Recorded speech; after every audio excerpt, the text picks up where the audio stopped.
नमस्कार दोस्तों, आप सुन रहे हैं कहानी गोल्ड, साहित्य के खजाने से कुछ अनमोल कहानियां। आइए सुनते हैं मालती जोशी जी की लिखी कहानी मेरो मन अनत कहाँ सुख पावे। तस्वीर तेरी दिल मेरा बहला न सकेगी। पिछले 15 मिनटों से यही लाइन बार बार गाए चले जा रहे हैं, जैसे सुई अटक गई हो। किसी जमाने में ये इनका फेवरेट गाना था। यही क्यों तलत महमूद के सभी गाने इन्हें जबानी याद थे। कॉलेज में जूनियर तलत महमूद के नाम से प्रसिद्ध थे। लड़कियां इनकी आवाज की दीवानी थीं, जिनमें एक मैं भी थी। जब दोबारा उन्होंने वही लाइन दोहराई तो मुझसे रहा नहीं गया। तलत महमूद साहब, लगता है बुढ़ापा असर दिखा रहा है। अगली लाइन याद नहीं आ रही हो तो मैं बताऊं? अगली लाइन की इस समय ज़रूरत भी नहीं है। मैंने तो यह सोच रखा है कि जब तक तुम इस फोटो पर नजरें गड़ाए रखोगी, मैं यही लाइन गाता रहूंगा। अब मुझे होश आया। सचमुच मैं कितनी देर से अंशुमन के उस फोटो को देखे जा रही थी जो ऋचा ने मोबाइल पर भेजी थी। स्कूल के फैंसी ड्रेस शो में वह इंडियन प्रिंस बना था और उसे पहला इनाम मिला था। सचमुच राजकुमार लग रहा है ना? मैंने गदगद होते हुए कहा। मैं ऋचा से कहूंगी इसकी नजर उतार दे, कहीं मेरी ही नजर न लग जाए। उसे नजर लगेगी या नहीं पता नहीं, पर इस तरह एकटक देखती रहोगी तो तुम्हारी नजर जरूर धुंधला जाएगी। क्या करूं, अब तस्वीर पर ही गुजारा करना पड़ता है। पास में होता तो छाती से लगाकर कितना लाड करती। तो चली जाओ ना, बेटा बुला तो रहा है। वह तो ग्रीन कार्ड बनवाने की कह रहा है, वहीं रह जाना। कैसे चली जाऊं? आप तो जाएंगे नहीं, और आप अच्छी तरह से जानते हैं कि आपको छोड़कर मैं जा नहीं सकती। हाँ यार, मैं वहां बोर हो जाता हूँ। 4-6 दिन अच्छा लगता है, बच्चों से मिलकर खुशी भी होती हो, पर फिर अपना घर, अपना परिवेश, अपने मित्र, परिवार याद आने लगते हैं। तुम तो वहां जाकर किचन में गुम हो जाती हो। पहले अच्छा था, वहां कोई चीज समझ में नहीं आती थी तो मुझे बुला लेती थी। अब तो एक्सपर्ट हो गई हो, मेरी जरूरत ही नहीं है। औरत बेचारी हमेशा दुविधा में ही रहती है, बच्चों को देखे कि बच्चों के बाप को देखे। सबको खुश रखना सचमुच बहुत मुश्किल है। और रसोई में गुम हो जाती हूँ तो इसलिए कि चाहती हूँ उन्हें अपने हाथ से बनाकर कुछ खिलाऊं। यहाँ जब भी उन लोगों की पसंद का बनाती हूँ तो मेरे गले से नहीं उतरता। उन लोगों की याद हो आ जाती है। उन लोग ठाकुर जी को भोग लगाकर तृप्त होते हैं, मैं तो अपने बच्चों को खिलाकर तृप्त होती हूँ। मोह माया छोड़ो देवी, तुम्हें मोक्ष नहीं मिलेगा। यहाँ मोक्ष की दरकार किसे है? मेरा घर द्वार ही मेरे लिए काशी हरिद्वार है। मुझे और किसी चीज से सरोकार नहीं है। हमारा वार्तालाप एक आध्यात्मिक मोड़ लेने लगा था। तभी दरवाजे की घंटी बजी। खोलकर देखा, तिवारी जी थे। इन्हें भी इसी समय आना था। हमारी बात का सूत्र पकड़ लेंगे तो आधा घंटा प्रवचन दे डालेंगे। आइए पंडित जी, इन्होंने स्वागत करते हुए कहा। बहुत दिनों बाद दर्शन दिए। दर्शन तो आपके दुर्लभ हो गए हैं महाशय। मैंने तो डरते डरते घंटी बजाई थी कि पता नहीं आप यहाँ हैं भी कि नहीं। साल में 2 बार तो आप अमेरिका जाते हैं। साल में 2 बार नहीं पंडित जी, 2 साल में 1 बार, वो भी जब बेटा टिकट भेजता है। साल में 2 बार जाने के लिए मैं कोई टाटा बिरला या अंबानी थोड़े ही हूँ। आप भाग्यवान हैं सर, बेटा 7 समुंदर पार से आपके लिए टिकट भेजता है। हमारा तो 200 किलोमीटर पर है, पर हमारे लिए वही अमेरिका हो गया है। अरे हाँ, सत्येंद्र तो अब भोपाल आ गया है ना, चलिए पास आ गया है। नहीं तो कहाँ रीवा और मुरैना जैसी दूर जगहों में था। भोपाल तो आप 3-3.5 घंटों में पहुंच सकते हैं। जाने को तो हम दूर भी जा सकते थे, 1-2 बार गए भी हैं, पर अब हिम्मत नहीं पड़ती। क्यों? बेटा अफसर क्या हो गया है? उसे हमारी चाल ढाल रहन सहन सब दकियानुसी लगने लगा है। हमारा धोती बांधना उसे अच्छा नहीं लगता। अब बताइए, इस उम्र में हम पैंट पहनेंगे? हमारा खुले बदन पूजा करना उसे अच्छा नहीं लगता, जबकि पूजा हम अपने कमरे में ही करते हैं। बाहर तो ठाकुर जी के लिए कोई द्वार ठिकाना ही नहीं है। हम रिक्शे पर कहीं जाएं तो उनकी तौहीन होती है। गाड़ी में कहीं भेजेंगे तो 10 बार जताएंगे, ड्राइवर सुबह से आया हुआ है, उसे जल्दी छोड़ना है। कहीं गलती से हम बेटे को सत्तू कहकर पुकार लें तो बहू रानी नाराज हो जाती है। हमारा नौकरों चाकरों से बतियाना उन्हें पसंद नहीं आता। हमारी पत्नी सीधे पल्ले की साड़ी पहनती है तो बहू को शर्म आती है। कहती है, मम्मी जी, आपकी साड़ी की वजह से कल मेरी फ्रेंड्स ने आपको महाराजिन समझ लिया था। ये बोले, कायदे से इंट्रोड्यूस करा देना चाहिए कि ये मेरी मदर इन लॉ है, फिर कोई गलतफहमी नहीं होगी। मैं कहती हूँ कि अगर किसी ने गलत बात कही भी है तो बताने की जरूरत क्या है। मैंने कहा, वाह, बताएगी नहीं तो मम्मी जी को समझाइश कैसे मिलेगी कि उनके पहनावे से कितनी शर्मिंदगी उठानी पड़ती है। हम तो साहब अब पछता रहे हैं। पेट काट कर उसे इतना पढ़ाया लिखाया, वह किस काम आया। इससे तो अच्छा था हमारी तरह क्लर्क बन जाता, कम से कम घर से तो जुड़ा रहता। मेरी बेटियां तो भाई की अफसरी से इतना खौफ खाती हैं कि वहां जाती ही नहीं हैं। खैर, वह बुलाता भी नहीं है। हमें तो लगता है हमारे बाद दोनों का पीहर ही छूट जाएगा। मैं एकदम उठ खड़ी हुई।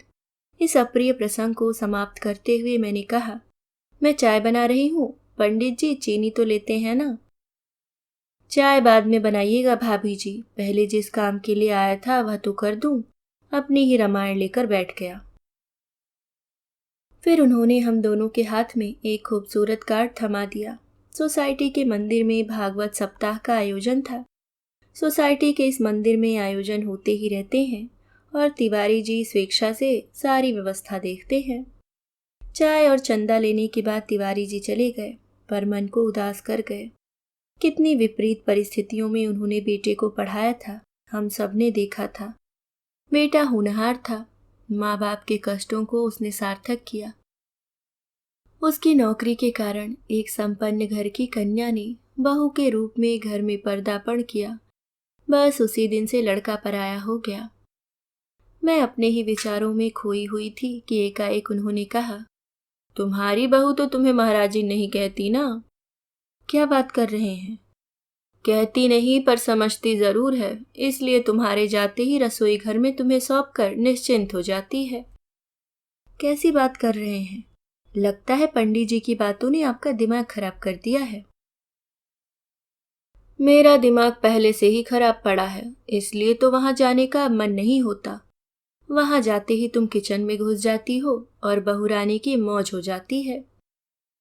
वह मुझसे कुछ भी करने को नहीं कहती, मैं ही अपने मन से करती रहती हूँ। आई हूँ तो उसे थोड़ा आराम दे दूँ। बेचारी घर बाहर दोनों जगह खटती रहती है। और पता है, सबसे कहती है कि मम्मी जी आती हैं तो मुझे बड़ा आराम हो जाता है।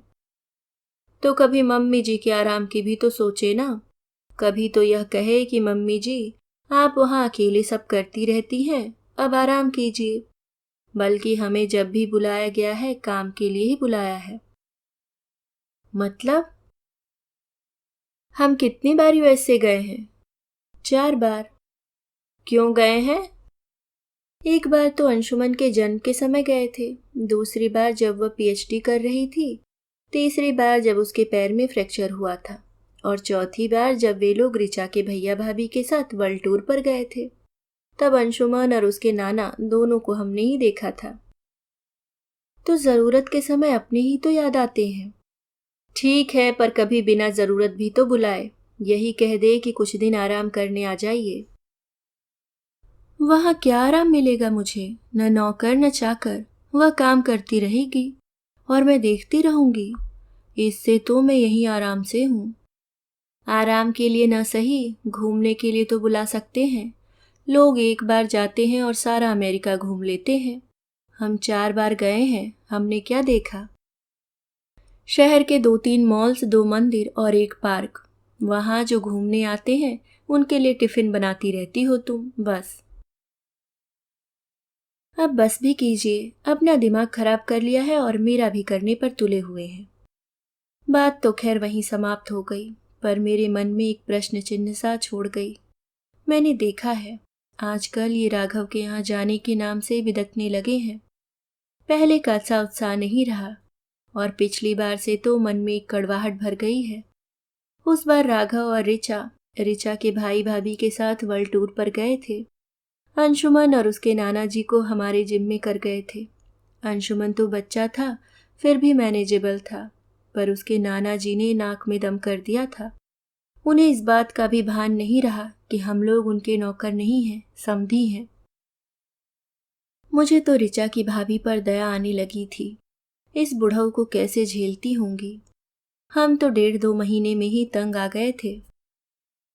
ये तो ऐसे बिफरे कि बच्चों के टूर से लौटते ही इन्होंने टिकट बनवाने के लिए कहा। तब से चिढ़े हुए ही हैं। कोई महीना भर बाद की बात है। 11:30 बजे फोन की घंटी बजी।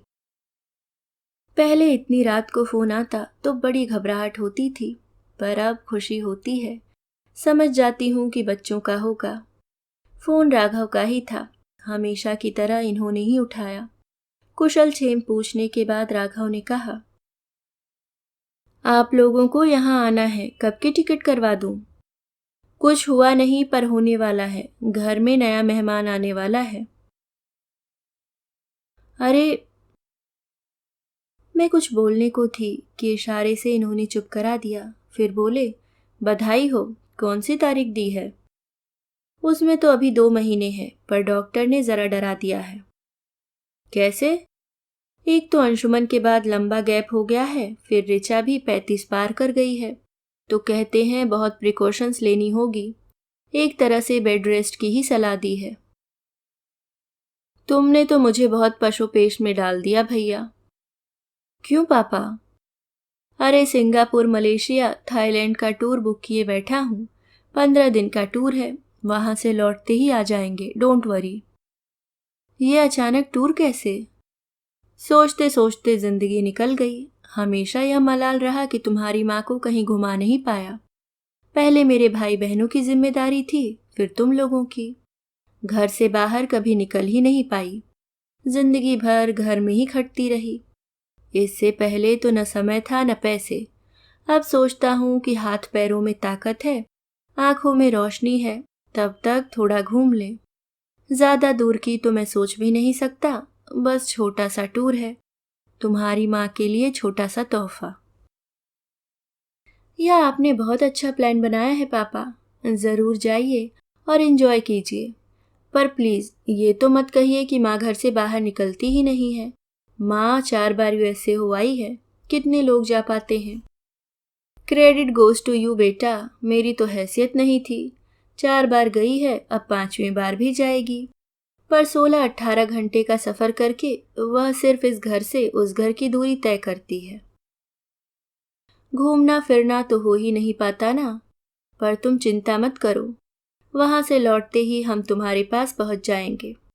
कल मैं टिकट देखकर तुम्हें तारीख बताता हूँ। अच्छा, गुड नाइट, टेक केयर। उनके फोन रखते ही मैं झल्ला पड़ी। मुझे बात क्यों नहीं करने दी? तुमने सारी बात सुन तो ली ना? और ये टूर का क्या चक्कर है?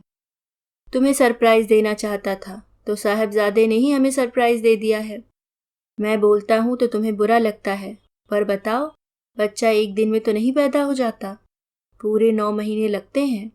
ये लोग हमें पहले से नहीं बता सकते थे, पर जानते हैं ना, मम्मी पापा फालतू बैठे हुए हैं, बुलाते ही दौड़े चले आएंगे। कोई कारण रहा होगा, नहीं तो बताते जरूर। तुम उन लोगों की फालतू तरफदारी मत करो, और तुम्हें अगर जाने की इच्छा है, अकेले जाने की हिम्मत है तो बता दो, मैं कल ही टिकट बनवा देता हूँ।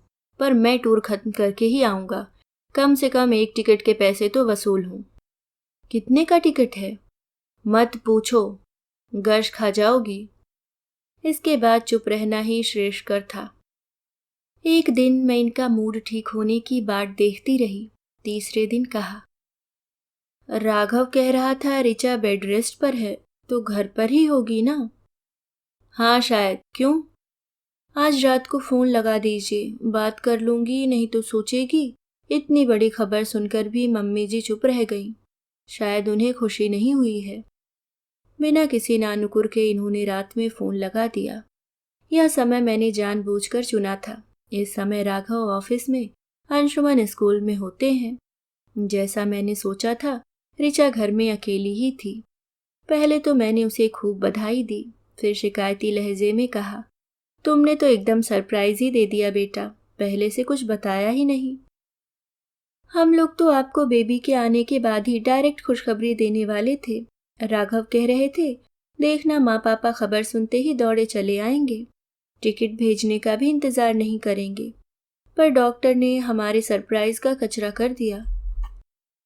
कोई बात नहीं बेटा, सब ठीक हो जाएगा। हमारे आने तक कोई नर्स या आया रख लो। समय पैसों की तरफ देखने का नहीं है। मुझे एक बात का आश्चर्य हो रहा है, ये अंशुमन फोन पर इतनी पटर पटर करता है, उसने भी नहीं बताया, या कि उसे अभी पता ही नहीं है? उसे सब पता है, हमने उससे प्रॉमिस ले लिया था, तभी तो चुप रहा। दरअसल हम उसी की फरमाइश पूरी कर रहे हैं। पीछे ही पड़ गया था कि मुझे एक भाई या बहन ला कर दो। राघव बोले, मैं भी बहुत लोनली फील करता था, पर कभी कहने की हिम्मत ही नहीं हुई। आजकल के बच्चे बहुत बोल्ड हैं। ये एकदम बोल पड़े, बेटा हम पर इतनी सारी जिम्मेदारियां थी कि दूसरे बच्चे के बारे में हम सोच भी नहीं सकते थे। जानती हूँ पापा, राघव सब बताते रहते हैं, इसलिए कहती हूँ आप अपना टूर कैंसिल मत कीजिए, नहीं तो मुझे बहुत बुरा लगेगा। बड़ी मुश्किल से तो प्लान बना है। यहाँ की चिंता मत कीजिए, कुछ न कुछ इंतजाम हो ही जाएगा। हाँ, आपका इंतजार रहेगा। फोन रखने के बाद मेरे मुंह से अनायास निकल गया, बिना माँ की बच्ची है बेचारी, ममता हो आती है। माँ नहीं है यह तो मानता हूँ, पर वो दर्जन भर भाभियां और बहनें कहाँ गईं जो घूमने के लिए वहां जाती रहती हैं।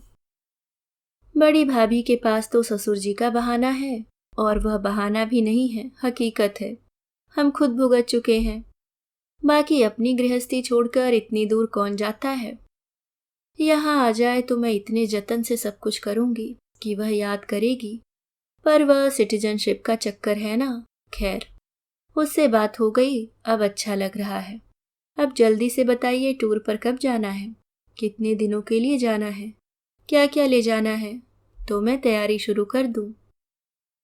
अभी 8-10 दिन है, इतनी हड़बड़ी क्या है, ये बोले। मैं चुपचाप अपनी तैयारी करती रही, पर मन बड़ा बेचैन था।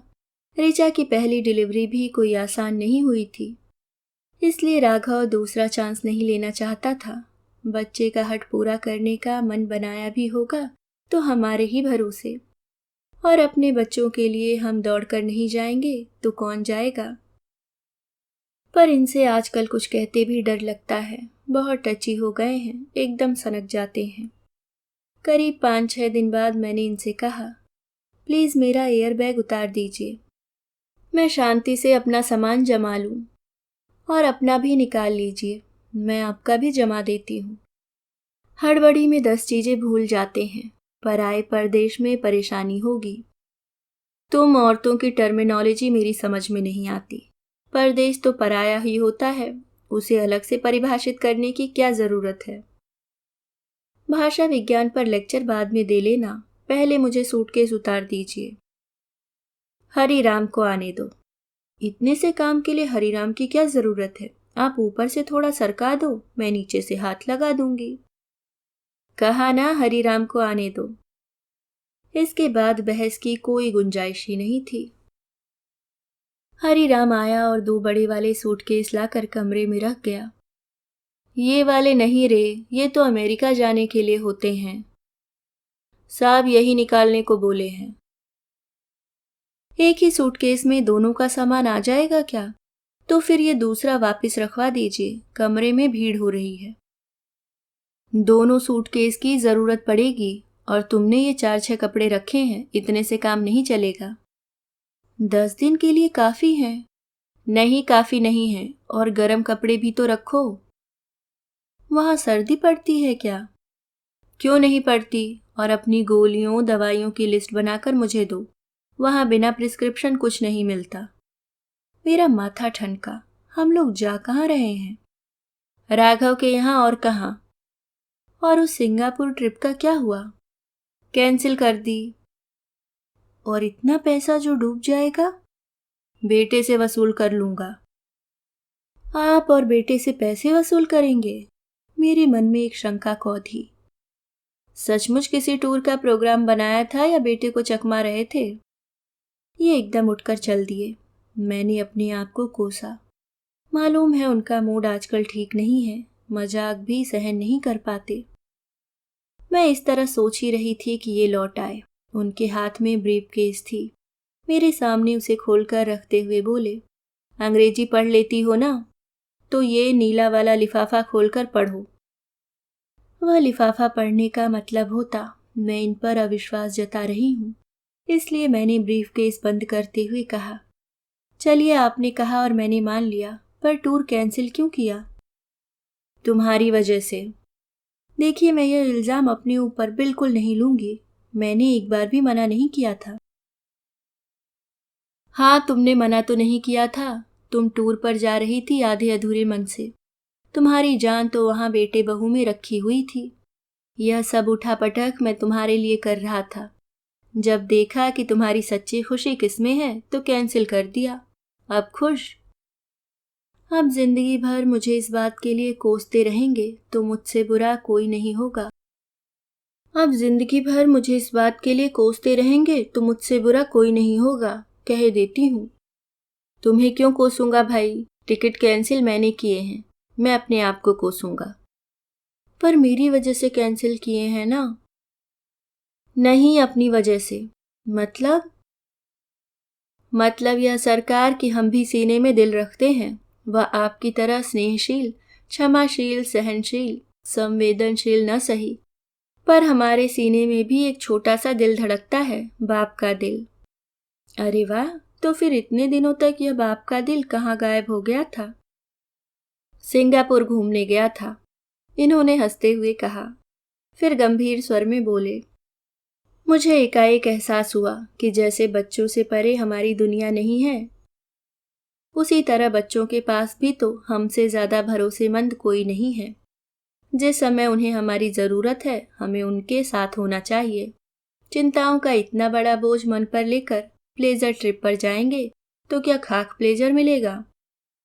सिंगापुर कहीं भागा नहीं जा रहा है। जिंदगी रही तो फिर चले जाएंगे, इस जन्म में न सही अगले जन्म में। पर वादा तो मुझे घुमाने का था, अगले जन्म में पता नहीं साथ में कौन होगी। और किसी के लिए गुंजाइश ही कहाँ है? तुमने तो 7 जन्मों तक मुझे बुक कर रखा है। मुझ बेचारे को तो 7 जन्मों तक तुमसे मुक्ति नहीं है। वाह रे बेचारे, मैंने दोनों हाथों से उनकी आरती उतारते हुए कहा। मेरी इस भंगिमा पर वे ठठाकर हंस पड़े। मुझे भी हंसी आ गई। पता नहीं कितने दिनों बाद हम इस तरह खुलकर हंसे थे। आप सुन रहे थे मालती जोशी जी की लिखी कहानी मेरो मन अनत कहाँ सुख पावे।